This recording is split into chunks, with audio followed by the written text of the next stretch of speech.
Good morning everyone. আজকে ছিল উল্টো রথ আর আজকের আকাশটা ভীষণ সুন্দর লাগছিল দেখতে।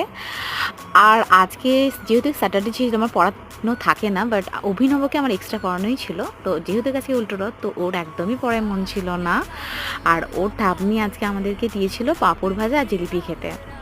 তো এই আজকে আমার স্টুডেন্ট আমাকে এই সূর্যমুখী ফুলটা গিফট করেছিল। তো বিকেলে অনেক রকমই প্ল্যান ছিল, তো কিছুই হয়নি যেহেতু আমি ঘুমিয়ে পড়েছিলাম বিকেলবেলা। তো ঘুম থেকে উঠতে আমার বান্ধবী মানসী এসেছিল ডাকতে। তো তারপর দেখো আমাদের নাটকের দলের সব জেঠিমারা আর আন্টিরা ছিল। তো এখানে একটা অনুষ্ঠান হয়েছিল, আই মিন ইভেন্ট ছিল, যেখানে আমরা সবাই পার্টিসিপেট করেছিলাম। তো এটা হচ্ছে CTVN চ্যানেল থেকে, মানে মিডিয়ারা এসেছিলো, একটা ওদের পডকাস্ট টাইপেরই একটা ইভেন্ট ছিল। তো সেখানে আমরা আজকে ভীষণ ভালোভাবে এনজয় করেছি সন্ধ্যেটা। তো আজকে উল্টো রথে এইভাবেই কাটিয়েছি। তো এই ভিডিওটা যখন ওদের চ্যানেলে আসবে আমি অবশ্যই সবাইকে জানাবো। তো আজকের জন্য টাটা, বাই বাই।